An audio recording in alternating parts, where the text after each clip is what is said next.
Nú erum við öllum að borða og allt komið svona til þeirra rólegt í magan, þannig að við ætlum að draga upp hingað mann sem kemur þessu öllu á stað aftur, sem frá Kaliforníu, Mickey Bush.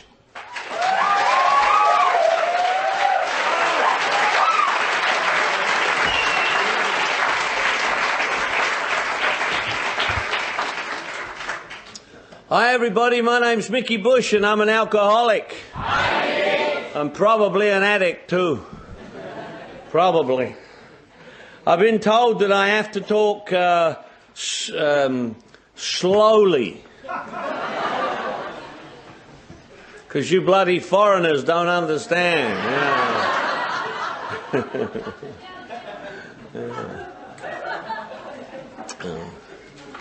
Well, I'm going to be speaking tonight about my story and sharing with you that.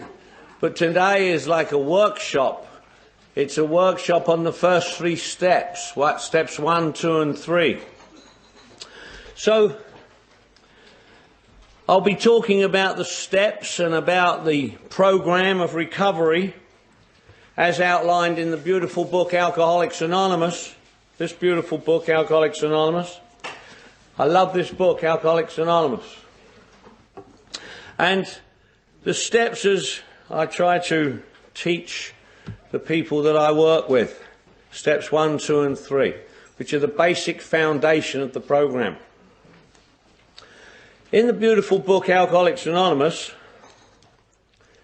it starts off where it says, and I'll read it to you just so that you don't think I'm making it up or giving an opinion, because I don't give opinions. I know it's popular for people to say, everything you hear from me is strictly my own opinion, or I'm just talking for me. No. I don't just talk for me. This is a we program, not a me program. And so I don't talk just for me. And if you look at the word me, M-E. Dig it? M-E. Me. If you then flip it over, it becomes we. You dig that? This is a we program we got here. So I'm not going to have the balls to stand up here and tell you my opinion. I wouldn't do that. Why would I do that? This is my experience, strength and hope. There's nothing in the beautiful book about opinion, strength and hope. It's experience, strength and hope. And not only that, but especially this weekend here, we've seen it so much, controversial stuff. When people like me stand up at areas like this and claim that everything you hear from me is strictly my own opinion, it's very dangerous. Because a newcomer hears an old fart like me say that I'm giving you my opinion, and then the newcomer thinks his opinion counts too.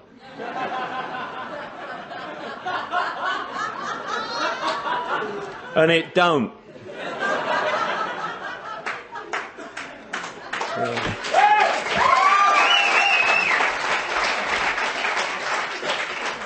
You know, in our beautiful book, Alcoholics Anonymous, it says here, half measures availed us nothing. Half measures didn't avail us half or a little. Half measures availed us nothing. We stood at the turning point. We asked his protection and care with complete abandon of self. Here are the steps we took, comma, which are suggested as a program of recovery. It's as a program of recovery that's being suggested. They did, took, worked, whatever you like about the steps, but they got them in their life. It says, if you want what we have, and are willing to go to any lengths to get it. Well, what is it that we have? What is it that we have that we suggest you, if you're new, goes to any length to get? That's what it says. That's what it's about. That's what you're doing here. That's why I'm here. Stay sober, carry the message. Stay sober, carry the message. That's what the primary purpose is. So that's why I'm here. Hopefully that's why you're here. So what is it that we've got that we suggest you go to any length to get? Must be something, mustn't there? What is it? Well, here it is, and it's very precious. And if you're wondering about all this stuff that we've been hearing about, the steps, and since the steps, and the steps, and the steps, and the steps, we just had a little meeting at lunchtime, very precious little meeting, where we talked about this. What is it that we've got? Like us people, that it's no longer a theory, it's a way of life. Us who have worked the steps, us that have got this program in our life, us that do this thing on a daily basis, us that live this way. What is it that we have? Like the book says, you can join us on the broad highway. See? Well, what is it? What is it we got? Power. Well, no, it's not power. See, look, on the 12th step, it says, having had a spiritual awakening as the result of these steps. That's what we got that you ain't got. See, us that have worked the steps have a spiritual awakening as the result of the steps. Now, I see people that have had awakenings, have miracles in their life, have breakthroughs, but they haven't done the steps or ain't doing the steps. Well, I'm glad they got what they got, but it ain't what we got. Because what we got is as a result of the steps. So if you want what we got, do the bloody steps. Because that's where we got it.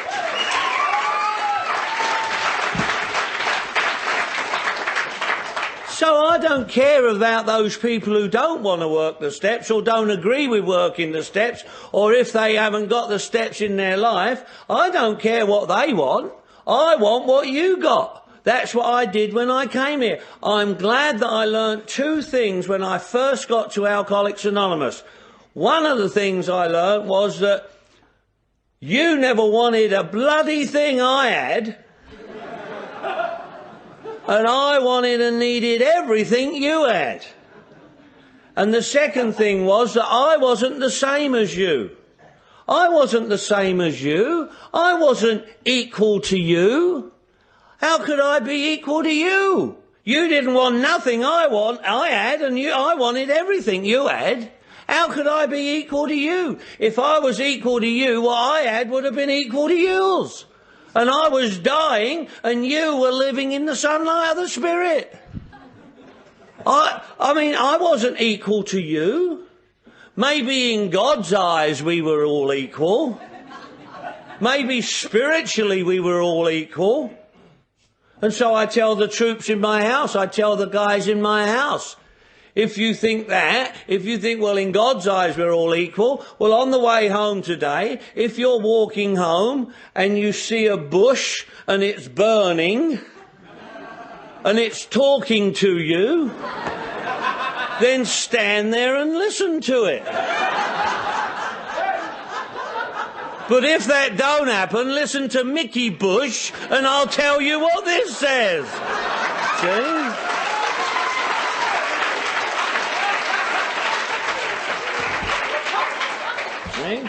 The other thing I learned when I got here was that I couldn't stay clean and sober just because I wanted to.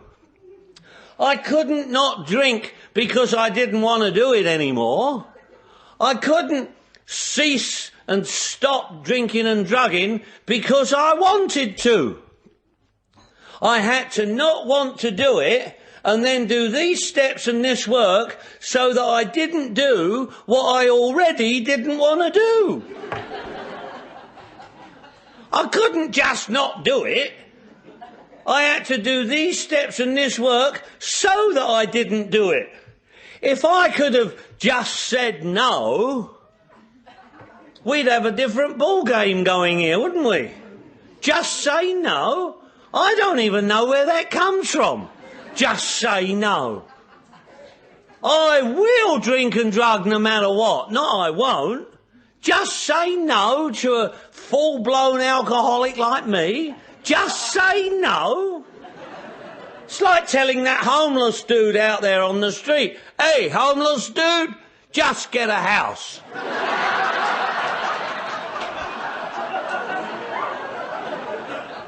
If I could get a house, I wouldn't be homeless. Yeah, and if I could just say no, I wouldn't be a drunk neither. You know? So I couldn't just say no. I couldn't not do this just because I didn't want to. You know, I didn't want to, and yet I did. Did any of you do that? Over and over and over. I'd say, no, I ain't doing that no more. I ain't going to do that no more. And I would wake up drunk or come out of a blackout. Oh, I ain't going to drink no more. And I'd come out of a blackout and I'd done drugs and I'd done cocaine. And I'd say, I ain't even going to touch that cocaine again. I don't even like cocaine. I ain't even a cocaine dude, man. I ain't never going to do that again. I'll just finish this last half.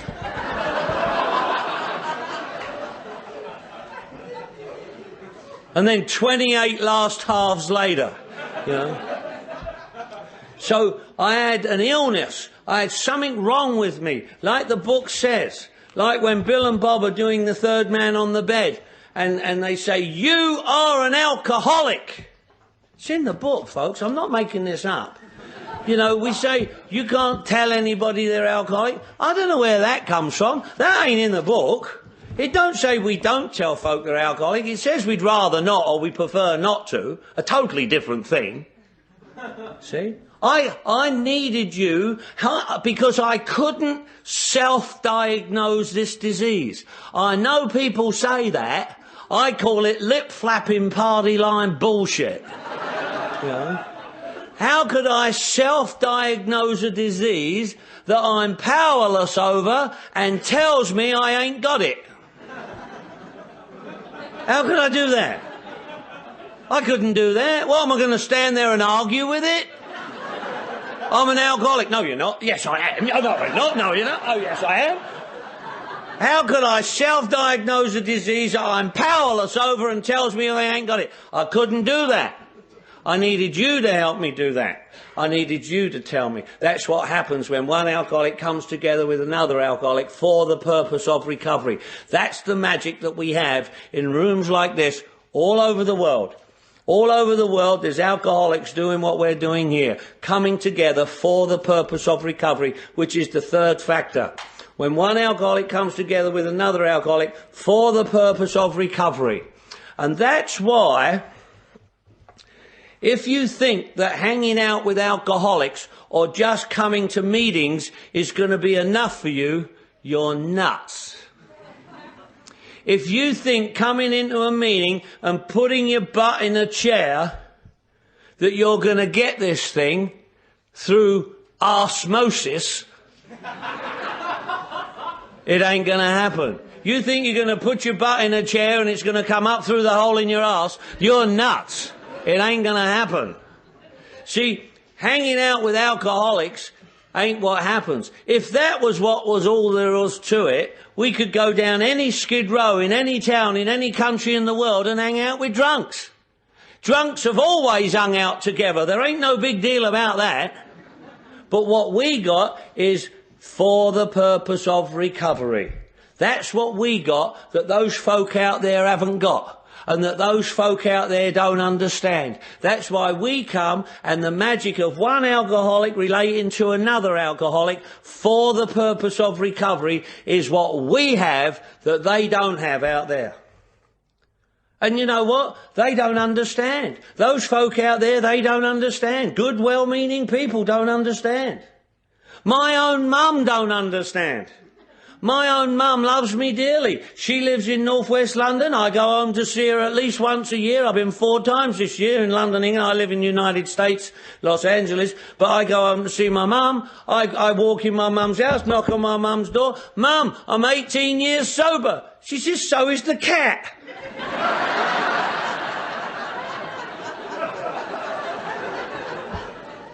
She don't give a crap.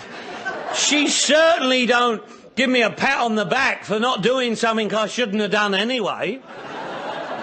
Because she don't understand. She don't laugh like you guys do.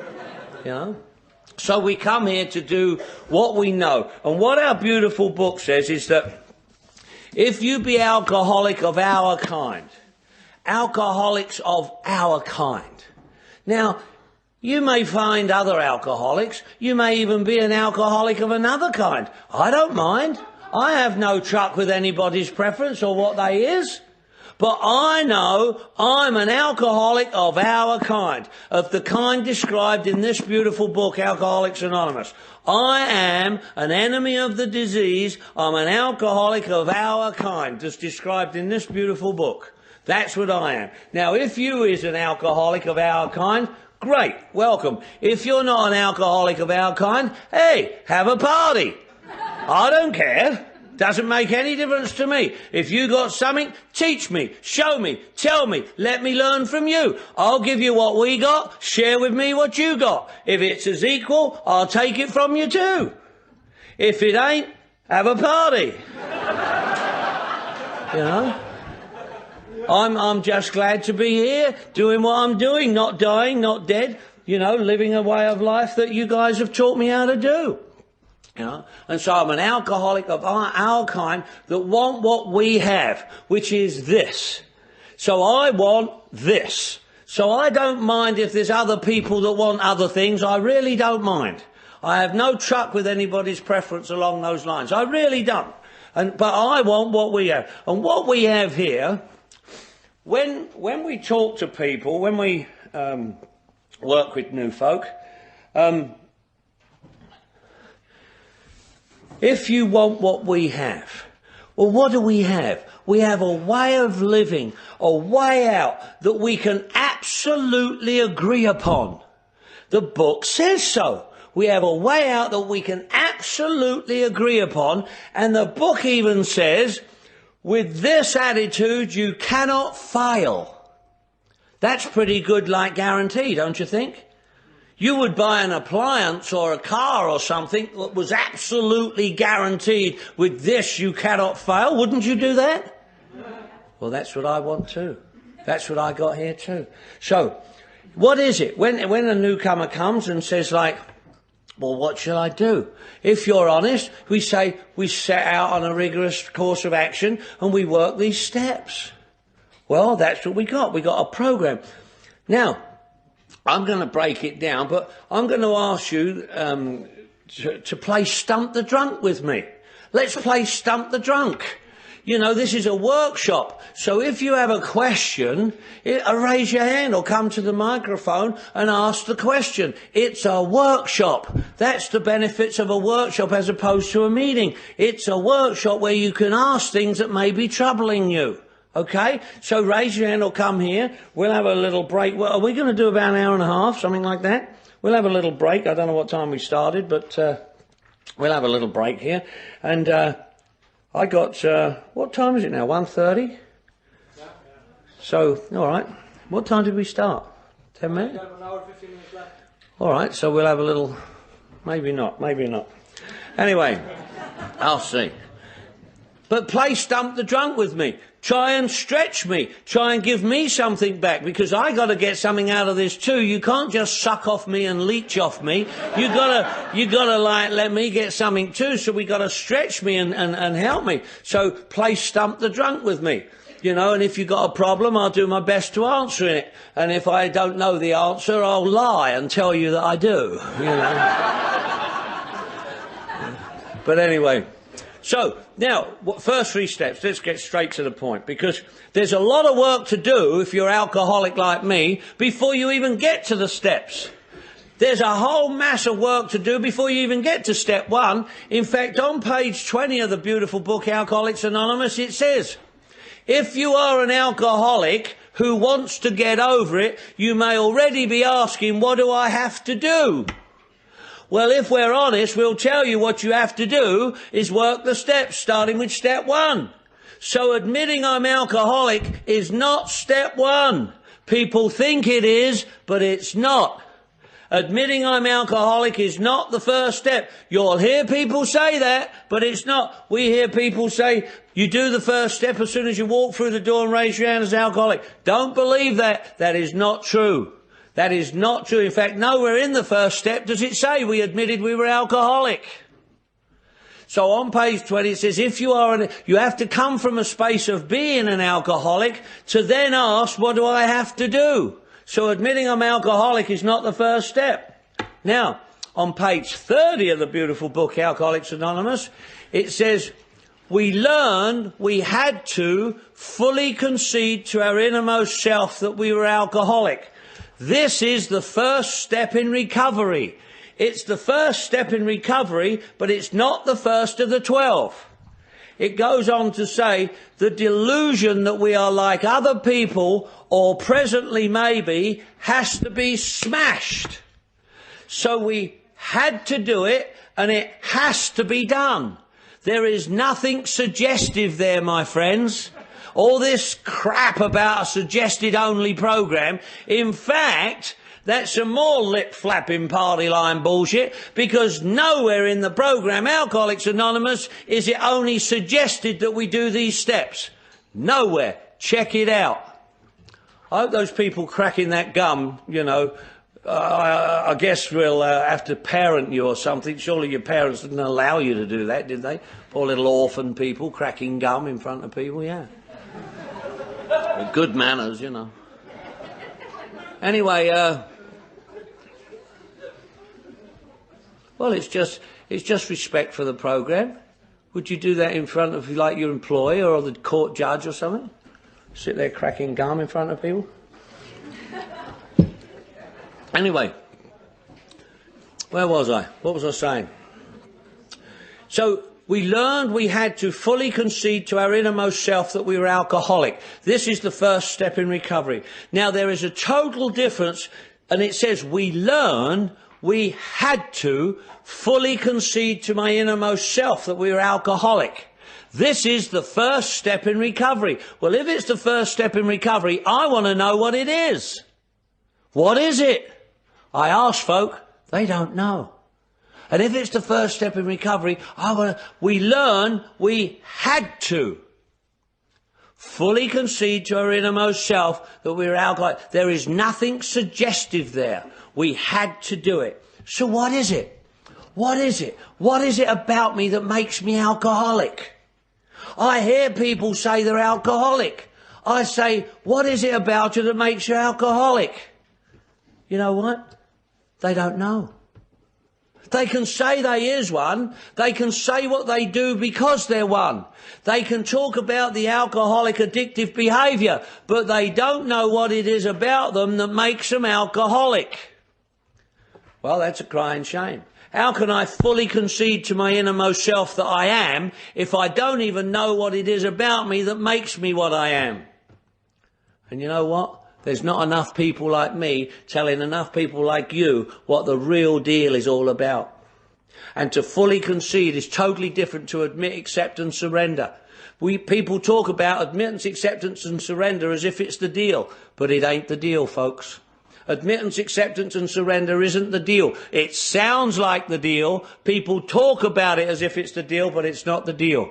Admittance, acceptance and surrender is not the deal. Fully concede to your innermost self that you are is the deal, and then admit, accept and surrender to that. But if you're trying to admit, accept and surrender without having fully conceded to your innermost self that you are, you're screwed, and it won't work. What's the difference? People don't know. Well, let's go over it, shall we? In the beautiful book Alcoholics Anonymous, on the very first page, page 1, which is Bill's story, it starts off, war fever ran high in the New England town to which us new young officers from Plattsburgh were assigned. It goes on to say, I arrived in England, I visited Winchester Cathedral, and it goes on to say at the bottom of the page, as a veteran of foreign wars, I returned at last. 22 and a veteran of foreign wars, I returned at last. Bill is talking about the First World War. The World War, the First World War, 1914-18 World War, where Kaiser Wilhelm was going to take over the world, and he was rampaging through Europe and other places, and he was going to take over the world. Well, guess what? He upset them big bad boys in the US of A.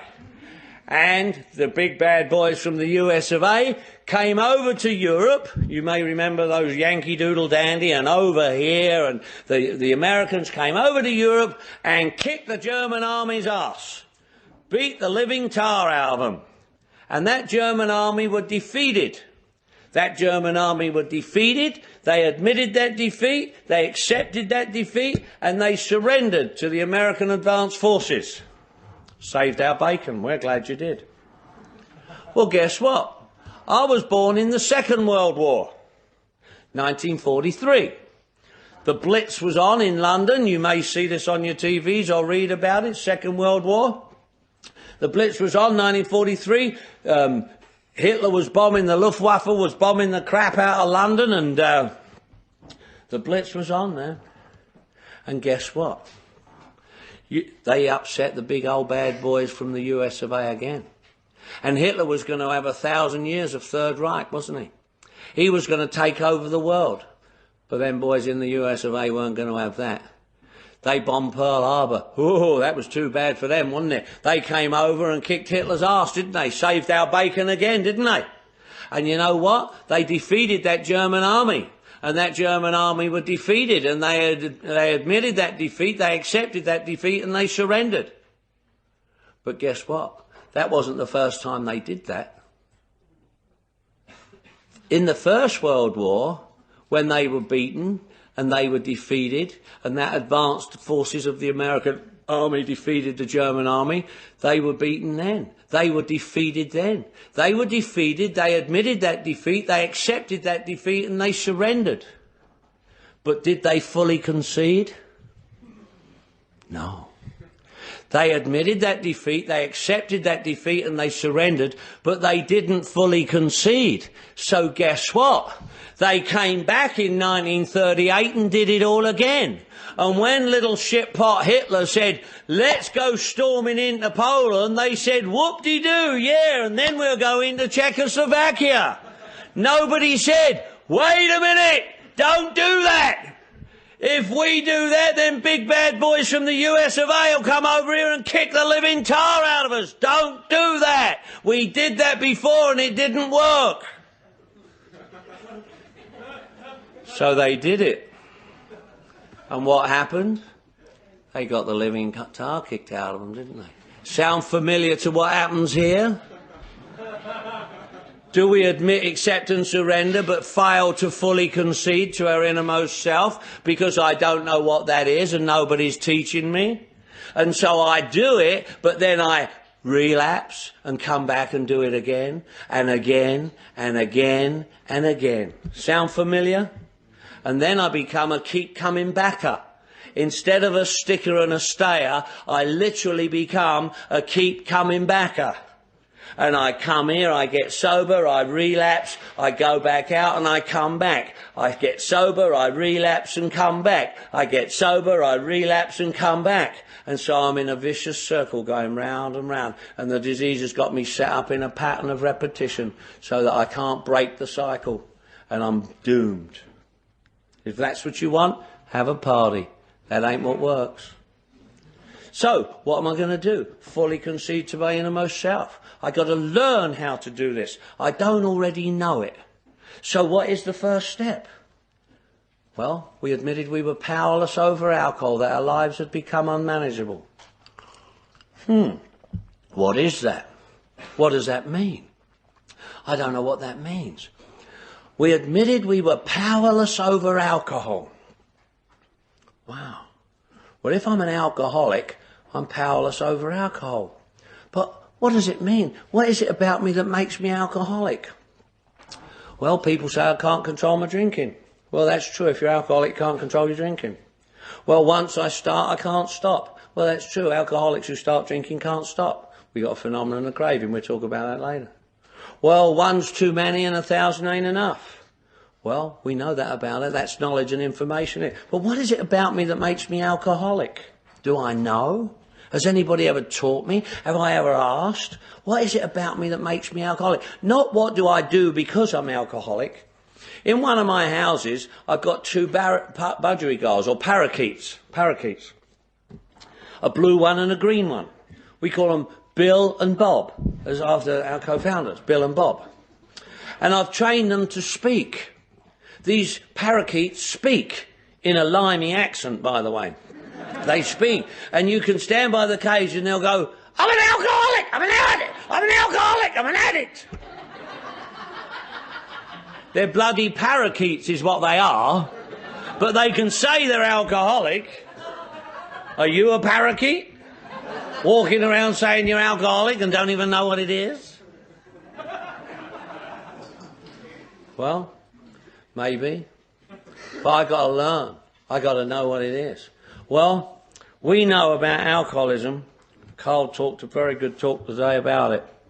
See, we have a disease called alcoholism. It's a twofold disease, an obsession of the mind, allergy of the body. But if I'm an alcoholic and I got a disease called alcoholism, a twofold disease, obsession of the mind, allergy of the body, but what is it about me that makes me the alcoholic? Well, here it is. It's a simple thing. It's as simple as this.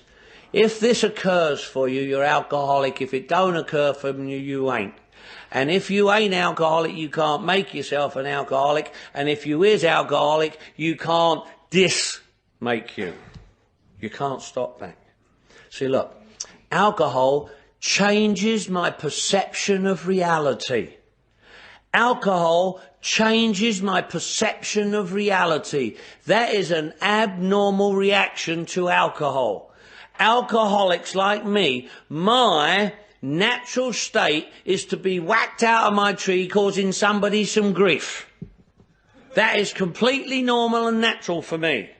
When I'm not drunk causing trouble, I am in an abnormal condition for me. See? Alcohol creates an abnormal reaction in me. I react abnormally to alcohol. My 3 sisters and brother don't. I do. See, look, when I drink alcohol, it changes my perception of reality. I call it a nerd remover. Do you know what a nerd is up here in Iceland? I call it a nerd remover. It removes the nerdness. I feel like a nerd, I drink, I don't feel like a nerd. I feel like a nerd, I drink, and I don't care if I'm a nerd. I feel like a nerd and I drink and you're a bloody nerd. Screw you. It changes my perception of reality. It changes how I think about myself, how I react. When I drink alcohol, like Carl referred to the doctor's opinion this morning, I like the effect produced by alcohol. It changes my perception of reality. We got a girl in my home group, Mary. She's a delicate little dudette.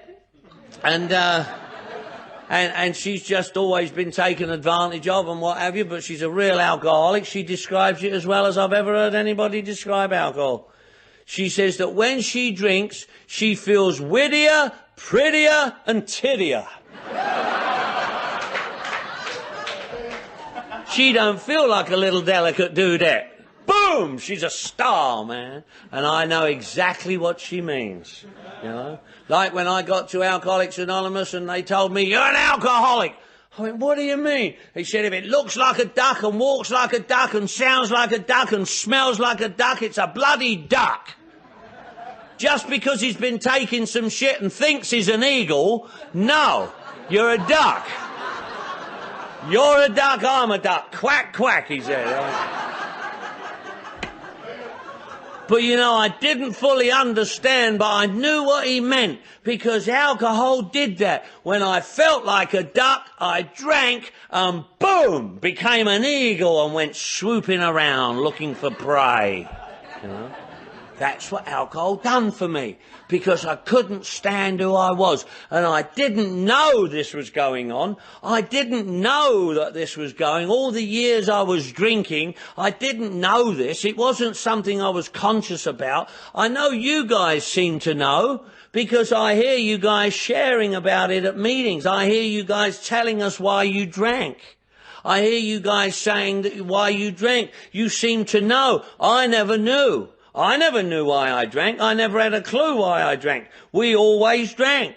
We drank if the team won. We drank if the team lost. And if it was a tie, we drank till there was a result.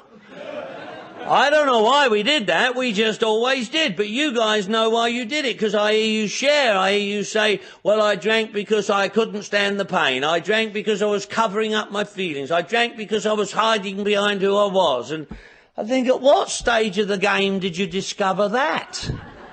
I can't even imagine that. I can't imagine going into a pub and saying, oh, bartender, hit me with a triple shot of your best booze, because I can't stand who I am and I want to cover up the pain tonight. You know? It never happened. Oh, Mr. Dealer Man, can I have an extra rock, because I really feel inadequate. Never happened. I didn't know this, but that was what was happening. And you know what? That's what made me alcoholic. So now I know what it is about me that makes me alcoholic. I have an abnormal reaction. It changes my perception of reality. I like the effect produced by alcohol. Well, that's what it does for me. But it can't do that for me unless it's doing something to me. And what it's doing to me is taking me up to and over what we call an invisible line. And when we cross over the invisible line, now the rules change. See, prior to crossing over the invisible line, I'm drinking like the doctor says because I like the effect produced by alcohol. I'm drinking because I'm obsessed about it, I like it, I do it, and so I keep on doing it. But guess what? Alcohol, I like the effect produced by alcohol, but then it seems to stop working. Why? Because I've gone up to and over what we call the invisible line. Now, you can't go over the invisible line unless you're alcoholic, and unless you're alcoholic, you can't go over the invisible line. Now, that's weird, isn't it? You don't go over the invisible line unless you're alcoholic, and you can't go over the invisible line unless you're alcoholic. Now, that's weird, huh? But it's also true. Now, when I go over the invisible line, now the rules have changed. Now, when I cross over the invisible line into twofold, prior to crossing over the invisible line, I'm drinking because I like the effect produced and I'm obsessed by doing it. Once I cross over the invisible line, now I've got what we call a phenomenon of craving, an allergic reaction. I have an abnormal reaction to alcohol. I have now crossed over the invisible line into alcoholism, so that it's now twofold. I've got an obsession of the mind and a phenomenon of craving. What is a phenomenon of craving? A phenomenon of craving. Craving is a feeling beyond my mental control. That's the definition of a phenomenon of craving. I've got an obsession of the mind to do it, and once I do it, I can't stop doing it because of the phenomenon of craving. An obsession is a thought to the exclusion of all else, including recovery, which is a totally different obsession to normal obsessive things like relationships and other things. The obsession for the alcoholic, where alcohol is concerned, is to the exclusion of all else, including his safety, his liberty, his children, whatever else is in his life. When the obsession strikes him, when he gets sucked in by the obsession takes away his ability to say no, so that then he has to say yes, so that when he does say yes, he thinks he chose to or wanted to, and he didn't. See? Now that's something of the stuff that we got to learn to understand. I got an obsession of the mind to do it, and once I do it, the phenomenon of craving won't allow me to not do it. So the obsession sucks me in, takes away my ability to say no, so that then I have to drink. Once I drink, the phenomenon of craving kicks in, so that I have to continue to drink. So I got a body that mustn't do it, and a mind that won't let me not do it. Can you dig that? So I can't stop from doing it, and once I'm doing it, I can't stop doing it. Does anybody remember this? Yeah, no shit. Yeah. Twofold disease. Okay, so what am I going to do? What am I going to do? It stopped working. What do you mean it stopped working? I still get drunk, I shoot up dope, and I still nod off or whatever. It's still working. That's not what we're talking about. We're not talking about the effect the alcohol and drug has on you. We're talking about how it works for the alcoholic, the abnormal reaction. We like the abnormal reaction because it changes my perception of reality. When I feel like a duck, I drink and turn into an eagle. Okay, you're noted, hold on. When I turn into an eagle, all of a sudden, I've liked that, and so now I've stopped, the alcohol is no longer working for me. Now I'm drinking and I'm staying a duck. Now I'm getting drunk and falling in the gutter and getting sores and ending up in detox, and I'm not becoming an eagle anymore. And I can't stop doing it. That's what we mean by stopping doing it, because now I've become alcoholic, and now I'm not drinking because I like the effect produced by it. I'm drinking to satisfy a craving beyond my mental control. The rules have changed. Oh my God. You're looking very blank. Is this new to you? Yes, question. It's actually in direct relation to this. You said what makes you alcoholic of the kind the book talks about. You say it changes the perception of reality, the duck and the eagle. Right. And then you talk about crossing the visible line, which would then be what you said, the duck stays a duck. Right. All right. Well, if you've never developed to that stage where the duck is a duck, where there's this terrible feeling that it doesn't work, are you then an alcoholic? No, what happens, look, the alcoholic is the one, as I tried to explain to you, you can't become alcoholic if you're not alcoholic, and if you ain't alcoholic, you can't become alcoholic. It's a really strange type of double indemnity there, because normal people can stop. Given sufficient reason, they can stop before they go over the invisible line. People who don't go over the invisible line don't become alcoholic, because it's twofold. That's why you can't be born an alcoholic. I know people say you can, and the genes and all that stuff, but you can't. See, look, alcoholism's caused by drinking alcohol. So if you were born an alcoholic, where did you do your drinking? Now, let's say your mother, like we have crack babies and AIDS babies and alcoholic babies, let's say the baby is born as a effect of the mother. That's a physical allergy, but it's not coupled with the mental obsession. They've never done it. So it's still only solo, and it has to be dual. It has to be a twofold disease. It's not solo. It has to be two. Carl talked today about strawberries. I got a friend of mine who's allergic to abalone. You know what abalone is? It's a seafood, a shellfish. It's like abalone, right? When he eats abalone, he's allergic to it. He breaks out. He gets a rash. Now, every once in a great while, he eats abalone. It's catch of the day or done in garlic or something. And he eats it and he feels weird and he goes, damn, I knew that was going to happen. What a dick. God. But he don't have to go to Abalone Anonymous. Because although he's got an allergic reaction to abalone, it's not coupled with a mental obsession to eat buckets and buckets of abalone.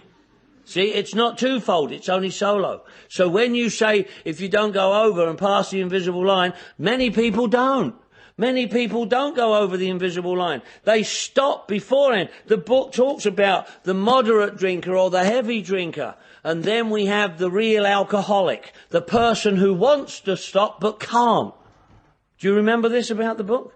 Yeah, and that's what makes me alcoholic. Once I can't stop doing it, like on chapter 4, page 44, it says, if when you honestly want to, you find you cannot quit entirely, or if when drinking you can't control the amount you consume, you are probably suffering from a disease that only spiritual experience will conquer.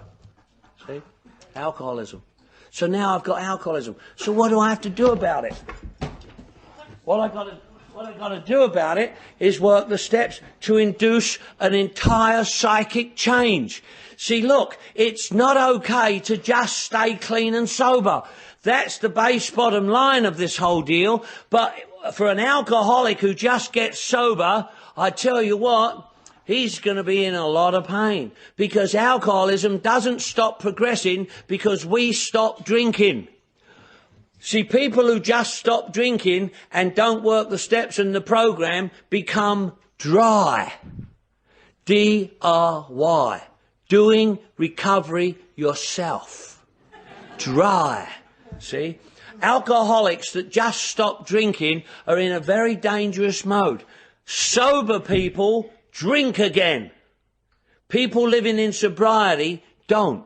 That's why, see, alcoholics must have one of two things. We must have. It's not open to debate. It's not open to a discussion. It's not my opinion, your opinion, what you think, what I think. No. You can go anywhere and check what I'm about to tell you. Alcoholics must have one of two things. We must have alcohol or program. We have to have one of those two things, because it's the only two things that treat the disease of alcoholism. And I've got a disease, I've got an illness, I've got something wrong with me, I've got something that needs treating, I've got something that I've got to recover from. I can't just stop doing it. If you break your leg, you don't say, well, I just won't walk on it. You know, and I got a broke brain, so I can't just say I just won't use it. I can't just say I'm going to stop doing it, because we got a progressive disease. The disease doesn't stop progressing because we stop drinking. We got to stop drinking and then replace the alcohol and drugs with something else that works. And the only thing that we found that works for the majority of alcoholics of our kind is the 12-step spiritual program of Alcoholics Anonymous. That's what works for the majority over the long haul. Now, we know there's exceptions to the rule, but we're not talking about the exceptions to the rule. We're talking about our common welfare and what works for the majority of us over the long haul. And that's the 12-step spiritual program of Alcoholics Anonymous. Because we have to find something to replace that what alcohol did for me. Bear in mind, going back, we like the effect produced by alcohol. Why do we like the effect produced by alcohol? Because of all that turmoil and inside stuff that we couldn't stand, when we drank, we didn't feel it. Now all of a sudden, alcohol isn't cleaning that up for me. So I stopped doing the alcohol. Well, guess what? All that stuff starts coming back up. And now I got nothing to push it back down with, like the alcohol and drugs. And that stuff comes up, all that turmoil and stuff. And it comes up and up and up. Well, before I used to drink and drug and push it down and down and down. But now it's coming up and up and up, and I ain't got no alcohol to push it down. And it comes up and up and up, and it gets me and it screws me like that. And I got nothing to push it down with, because I'm not drinking. That's why we need the program of Alcoholics Anonymous, to replace for us what alcohol and drug does. You know? And if I don't do the program, well, then I won't get anything to satisfy that, and it will drive me insane to such a degree that I will drink again, because the pain of the familiar will become preferable to the pain of the unknown.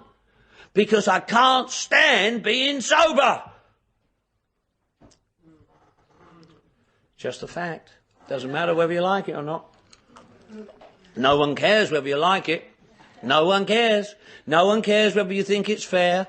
No one cares whether you like it. In Russia, anybody speak Russian?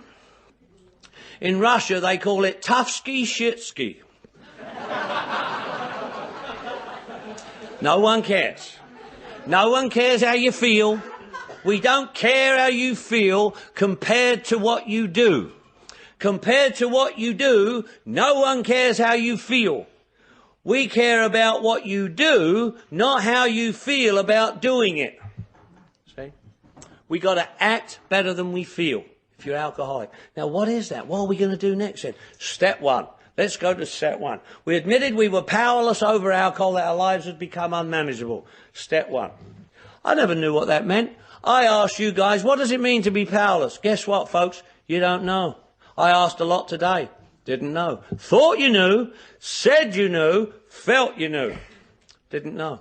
Because I asked you, give it to me. Explain it to me. What does it mean to be powerless? Well, I can't control my drinking. It don't mean control. If it was about control, we would have written control. You see control anywhere in the first step? What does it mean? I am powerless. I am powerless over alcohol. Alcohol. Not people, places and things. Not everything that you want to throw in the melting pot. I'm powerless over alcohol. Now, if I tell you I'm powerless over alcohol, I have to also admit and recognise that I'm powerless over it, but it's not powerless over me. I'm powerless over it, but it's not powerless over me. I can't beat alcohol, but alcohol can and does beat me. I can't resist its demands, and it can make me do what I already don't want to do.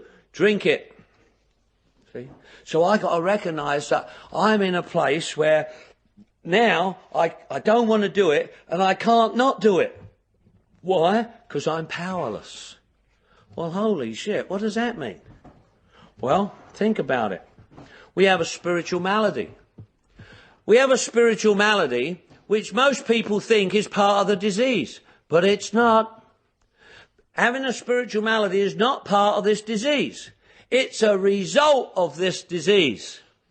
A spiritual malady is a result of having a disease called alcoholism. It's a spiritual solution.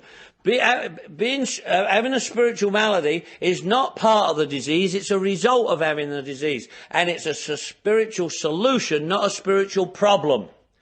As a result of having this disease, along the path of life, the disease we got has gotten me to abandon God and spirituality so that I end up with none. Powerless. Whoa, what does that mean? In the beautiful book on page 55, it says, deep down in every man, woman and child is a fundamental basic understanding of a power greater than themselves. Call it whatever you like. We don't care what you call it. We have no truck with anybody's preference along these lines. You can call it God, Jesus, Buddha, Allah, Muhammad, or whatever you like. It doesn't matter. Call it bloody Mashiganovich if you like. Doesn't matter to us.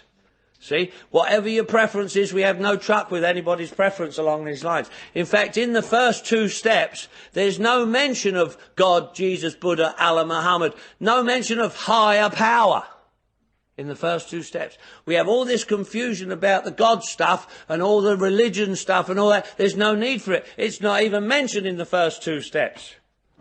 But powerless. Well, what does that mean? Well, think about it.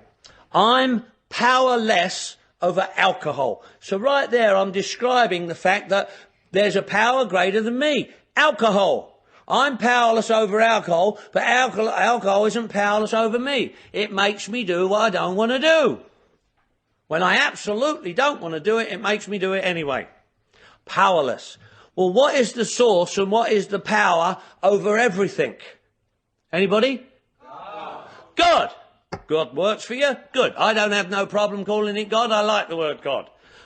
God, G-O-D, group of drunks. God, G-O-D, group of drug addicts. God, G-O-D, go on dreaming. Good orderly direction. Good old dude. You know, I don't mind, whatever you want to call it. It doesn't make any difference to me. You see, get out devil was the first one I had. But anyway, so what is the source? What is the power over everything? God. So if God is the source and God is the power over everything, and I'm powerless over alcohol, it must mean that I got no God in my life when it comes to alcohol. Can't have, can I? I can't say I'm powerless over alcohol and I got a God to turn it over to. That's why you can't turn it over and let go and let God, like my shirt says. You can't in the beginning, because I've got no God to do that to or with. See, I'm powerless. I can't say I'm powerless and I got a God, because if God is the source and God is the power, then I'm not powerless. And if I've got God in my life, then I'm not powerless. And if I am powerless, well, it means I've got no God in my life. I can't have it both ways. I want it both ways, but I can't have it both ways. It's like saying that I'm powerless over it and I'm responsible for it. You can't be responsible for something that you're powerless over. You can't take blame for it and be powerless over it. See, it just doesn't work that way. So I'm powerless over it because it makes me do shit that I don't want to do. Powerless, it means that I got no God in my life when it comes to alcohol. When I got no God in my life when it comes to alcohol. And I can't have it because, look, I'm an alcoholic. For me to drink is bad. I'm a child of God, and for me to drink is bad. So God can't be involved in that, because God's all good. There's no bad in God. God's all good. God and bad don't coexist. And me to drink is bad. So I can't say it's God's will for me, because, it's bad. And so I can't claim that that's God's will, because God's not involved in something that's bad. Powerless. I have no power, and God is the source and God is the power over my life. Well, guess what? I'm powerless over alcohol because the disease I got along the path of life since I was raised in a religion. I wasn't always powerless. I had a God and an understanding, but the disease I got me to abandon God and spirituality and ignore it, so that I ended up with none. Powerless. Well, guess what? If I'm powerless, the solution, power. I got to get some power. Well, guess what? No mention in the program, Alcoholics Anonymous, of hitting bottom. And you know what? That's one of the main reasons that 95% of us are not making it. Because we don't truly understand what hitting bottom is, as we think we do. See, hitting bottom is the process necessary to bring the power into my life as far as alcohol is concerned, and it's not mentioned in the program Alcoholics Anonymous. Check it out.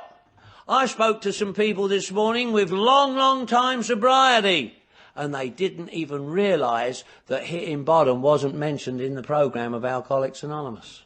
Strange, that, isn't it? Now, if hitting bottom is the process that brings the power in, and I don't even know what it is, no wonder 95% of us are not making it. Now, when I talk about hitting bottom, most folk have no idea what that is. They think they do, but they actually don't. I ask folk, what is your bottom? Describe it. Give me your bottom. You'd be amazed at what you guys tell me. Some of the things you guys tell me about your bottom. You say things like, well, I was, feet to the curb, hustling the Broadway, trying to earn $1. I was broke, busted, disgusted, and not to be trusted. I was locked up in a penitentiary, married to Bubba. Nothing to do with hitting bottom. I was in a detox. I'd been thrown out of my house. I had no money. The kids were took off of me. I was separated. Nothing to do with hitting bottom. We think it is, but it ain't. See, all that stuff is outside circumstances and conditions, not hitting bottom.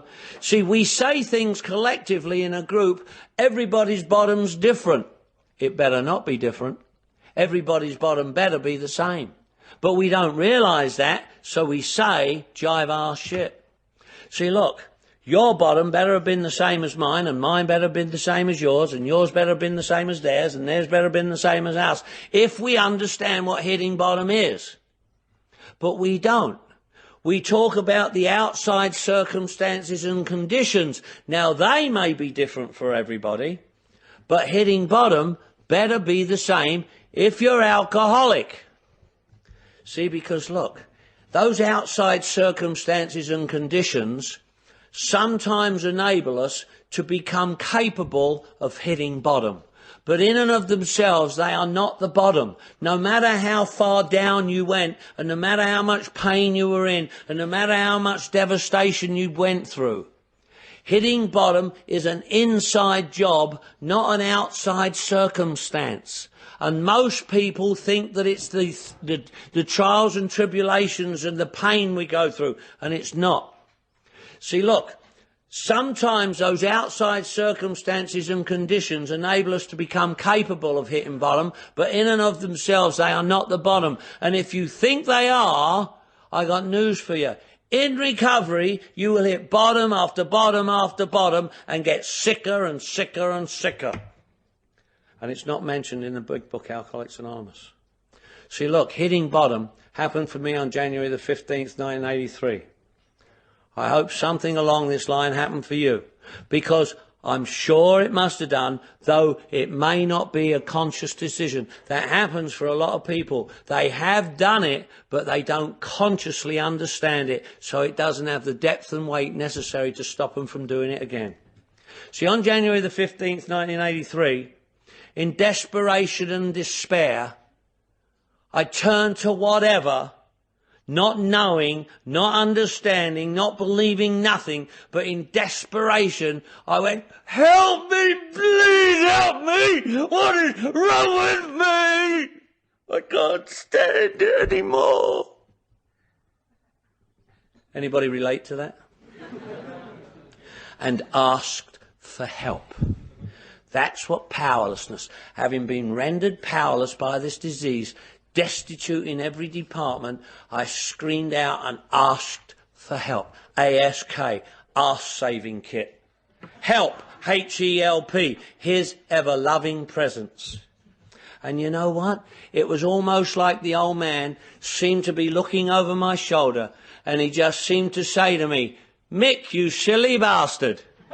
We've been waiting for you to ask. Now get yourself over to Alcoholics Anonymous," and sent me to you. I asked for help and he sent me to you. Why? Because here was the power in the second step that I needed to restore me to sanity. Having been rendered powerless and my life was unmanageable, I couldn't do anything for in and of myself. I asked for help. He came into my life and sent me to you. Because here was the power, in the second step, came to believe that a power greater than ourselves could restore me to sanity. And here it was, right here, right now. Me plus you was a power greater than me. You plus us is a power greater than you. Together we can do what I couldn't do alone. I couldn't stay sober, you couldn't stay sober, but together we could stay sober. Me and God kept getting drunk. Me and God did lots of shit. Me and God robbed banks. In fact, that was the only time I used to talk to God, when I was doing something wrong. I'd be running in a bank with a gun and I'd say, "Please God, let everything go okay." Me and God got drunk. Me, you and God stayed sober. Here was the power. One on one. When one alcoholic comes together with another alcoholic for the purpose of recovery, God comes in our midst and produces a power greater than either of us. So it's produced by us, but it's greater than us, and we can absolutely depend upon it. We never wrote that. That was written, you can check any scriptures you like. I don't care where you go, anywhere in the known world. You can go to the Bible, the Quran, the scriptures, the Old or the New Testament, whatever else you want. You will see it is written. When any two are gathered in my name, there I will be in your midst. That's why 1 and 1 make 3. Me plus you, for the purpose of recovery, the old man comes in the middle, produces a power greater than either of us that we can absolutely depend upon. I couldn't stay sober in and of myself. You couldn't stay sober in and of yourself. But together we come together and we can stay clean and sober.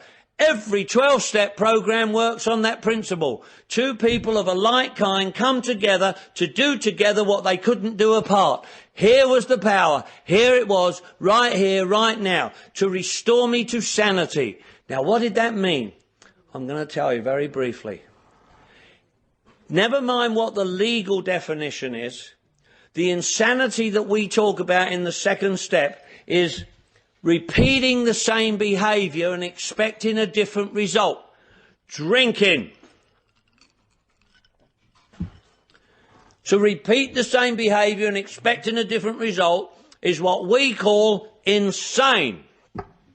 So if repeating the same behaviour and expecting a different result was insanity, drinking, to be restored to sanity meant not drinking. So here was the power to enable me to not have to drink, which was restoring me to sanity.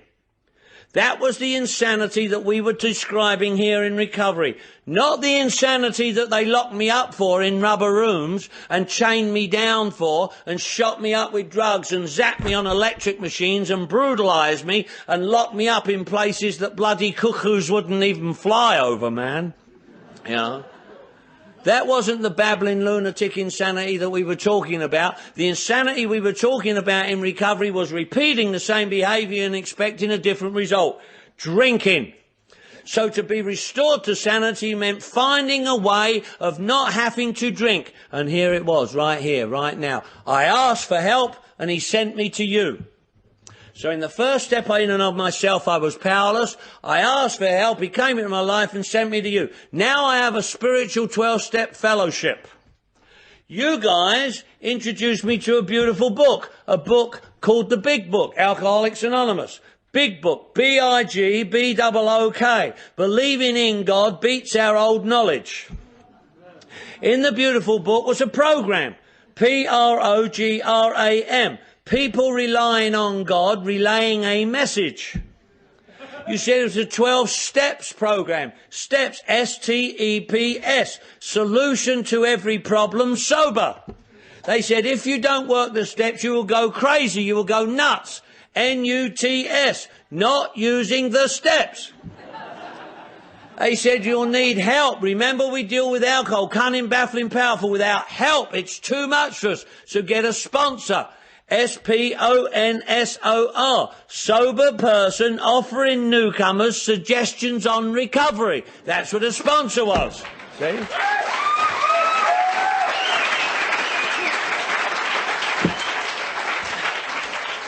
Today I have sponsorees, people I sponsor. So let's recap. Wait a minute. I don't love myself, I'm powerless, so I ask for help, he comes into my life and sends me to you. So I've got God in my life, sends me to you. 12-step spirituals fellowship. You guys introduced me to a big book. In the big book it's a program, a 12 steps program, a sponsor, sponsorees. I got so much bloody power over alcohol, I don't know what to do with it, for Christ's sake. I said to my sponsor, what should I do with all this power over alcohol? He said, give it away, he said. Go up there to Iceland, give it to them. They won't bloody want it anyway. So now, I was powerless. My first step, if you read the first step, it says we admitted we were powerless, that my life had become unmanageable. Not that I am powerless and it is unmanageable. It's a past tense, because I was, but I ain't now. So all right, so in the 12 and 12, it says, we have warped our minds in such an obsession for destructive drinking that only an act of providence can remove it from us. We have warped our minds. Well, in the first two steps, we unwarp our minds to be able to think straight, to make a decision in 3. Remember the third step. Made a decision to turn my will and my life over to the care of God as I've understood God. Understood is a past tense word. It's a past tense word because the understanding comes from 1 and 2. See, made a decision to turn my will and my life over to the care of God as I've understood God. Well, in 1 and 2, I've got an understanding because I'm no longer drunk and I've unwarped my mind. More has been revealed to me. Wow. So I can make a decision. I can't make a straight decision with a warped mind. I can't build a straight building with warped timber. I got to unwarp my mind. But because most people don't do 1 and 2 correctly, they stay with a warped mind and make a decision with a warped mind that is screwed up, and so consequently it's only a matter of time before they relapse. So we have to unwarp our minds to make a straight decision in 3. Make a decision to turn my will and my life over to the care of God. Now, I made a mistake in 3, thinking that it said, turn my life over to God. Well, the book did say that, but the step didn't. The step said, turn my will and my life over to the care of God. The book said, turn my life over to God. But we had to work the steps. Now, so I turned my life over to God, and guess what? He turned it right back. He said, I don't want it. I gave it to you. Why are you giving it back to me? Went, oh. I got a white Jaguar sports car. It's a 12-cylinder white Jaguar sports car. I'm English, for Christ's sake. Why wouldn't I? I'm in America. I got a white Jaguar sports car. I love my Jaguar sports car. The license plate on it is AA12. Went, oh. I got a white Jaguar sports car. It's a 12-cylinder white Jaguar sports car. I'm English, for Christ's sake. Why wouldn't I? I'm in America. I got a white... It's an English limey piece of shit is what it is, and it breaks down. And when it breaks down, I take it back to the mechanic and put it in the care of the mechanic for fixing and repair. But I don't give the bugger my car. It's my car. I have to pay for it and fix it, but I put it in the hands of the mechanic for fixing and repair. I put it in the care of the mechanic, same as my will and my life. My life to God, where I got it from, put it in his care for fixing and repair. See, because I've learnt that. Now, what is my will and my life? I ask you guys don't know. You think you do, but you can't tell me what it is. Well, I got to know. So that's why we come and do these workshops. My will is my thinking, my life is my actions. But it can't be just today. All we got is today. All we got is today, one day at a time. Yeah, well, what a load of crap that is. You know, I can't live in the now because I'm carrying around all this guilt, shame and remorse from yesterday. But I got to live in the now, but I can't because I got guilt, shame and remorse from yesterday. And I got to live in the now, but I can't live in the now because I got fear, worry and anxiety about tomorrow. Whoa, I can't live in the now because of guilt, shame, remorse from yesterday, and I can't live in the now because of fear, worry and anxiety about tomorrow. So I got to turn my will and my life over to the care of God as I've understood God, which means my will is my thinking, my life is my actions. But not just now, it has to be threefold. Everything I have done, am doing and will do, past, present and future, so that I can live in the now.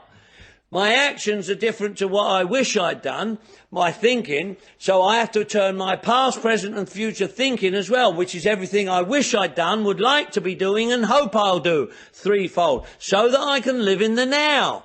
Because I can't live in the now, but I got to live in the now. N-O-W, because there's no other way. Why? Because I'm new. N-E-W. Nothing else worked. You see?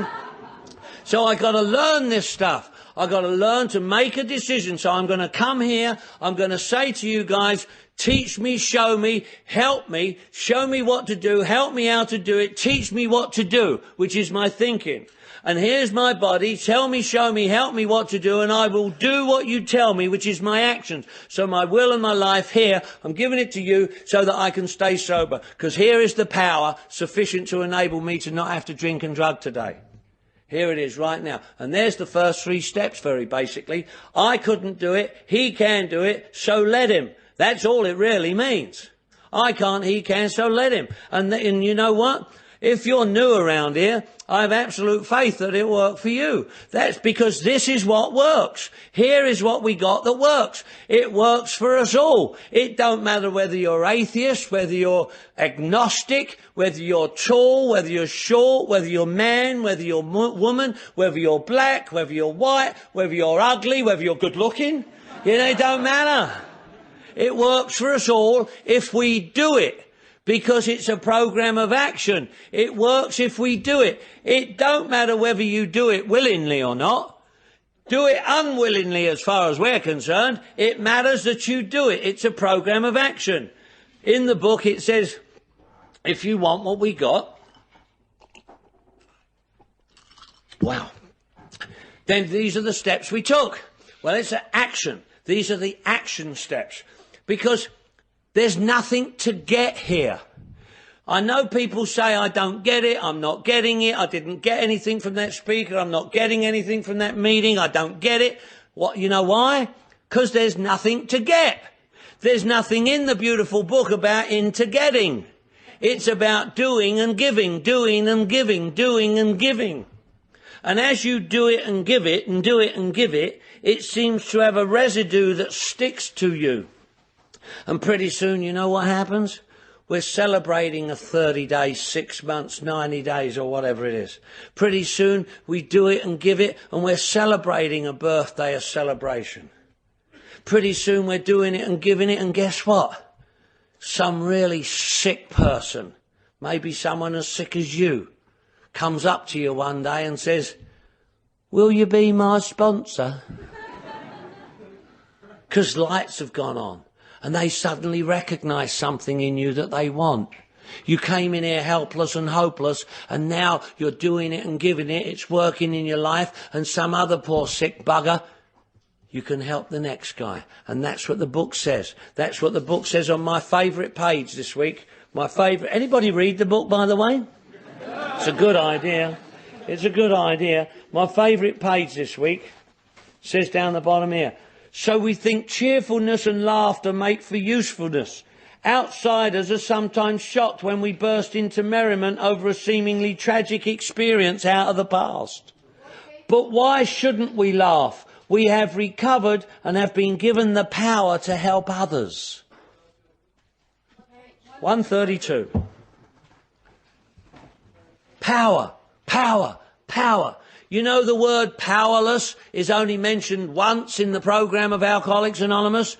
Once the word powerless is mentioned, and that's in the first step. Otherwise, powerless isn't mentioned in the program Alcoholics Anonymous. The word power is mentioned over and over and over. Power, power. We have the power to help the next guy, praying only for knowledge of his will for me and the power to carry it out. New power has flowed into us. Powerless? Why would I walk around here saying I'm powerless, for heaven's sake? I don't do that. Why would I do that? When alcoholics in Alcoholics Anonymous walk around saying I'm powerless, powerless over everything. To me, it's the disease getting you to deny the power that's in your life. Why would you do that? I don't do that. I make a conscious contact with the power like you taught me to every single day. Every single day I make a conscious contact like the beautiful book says. See? Why would I say I'm powerless when I got so much power? Think about it. I got so much power over alcohol, I don't know what to do with it. Now, if you think I'm saying that with all this power, if I take a drink of alcohol, I'll have power over it, you're nuts. I ain't saying that at all. But what I am saying is that by working these steps and being here with you, I have the power to not have to pick up the drink in the first place. And if I got it, you got it. He didn't give it to me and not you. Why would he do that? He gives it all to us equally. We're all his kids and he gives us all to us equally. But I can't afford to give him the finger by taking a mind-altering chemical. In the beautiful book on page 86, it says, our thought life will be on a much higher plane, for after all, God gave us brains to use. Well, if he gave me a brain to use, he gave me the brain he wants me to have. If he gave me the brain he wants me to have, he gave you the brain he wants you to have. He didn't give me and not you, or you and not me.